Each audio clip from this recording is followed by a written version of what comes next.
Doug in Townsend, Washington. Hey, Doug, thanks for listening to KBCS. What's up? Well, Tom, thank you for what you do as well. I just wanted to put the homicide statistics into perspective. I know we had a previous caller earlier talk about how blacks are committing all the murders. They're also the ones who are being murdered, unfortunately. If you look at the statistics, I think the latest complete statistics available are from the FBI on 2011, and the out of roughly 12,500 homicides that year, 6,300 were black victims.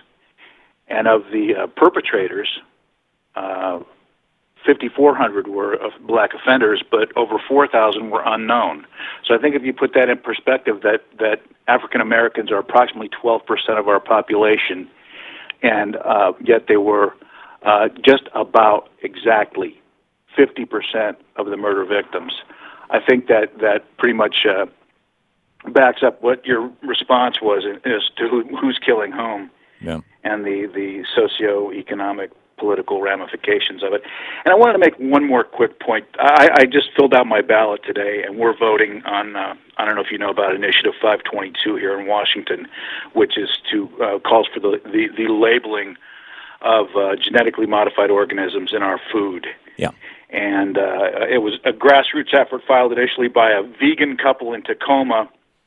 And although we have a lot of commercials running with the so-called "I am an organic farmer and this will be bad for Washington because it will drive our food prices up" nonsense script, it's Monsanto, Nestle, PepsiCo, DuPont have poured over $20 million into what is essentially a small regional labeling campaign. And I urge voters in Washington to vote yes on 522. There you go.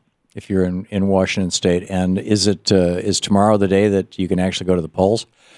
Yeah, well, here in Washington we have motor voters. So if you have a driver's license or a state-issued ID card, you receive your ballot. They were mailed on October 16th. Automatically. I'm unfortunately a little late getting mine. Automatically, right? I'm getting mine, and it has to be postmarked by tomorrow. Mm-hmm. Okay, great. And it has to be postmarked by tomorrow. Okay, Doug, thank you very much. And for our many listeners in Washington State, pay very careful attention to that. Yes on, was it 522? 522. Yeah. Thanks, great. Tom. Thanks a lot, Doug.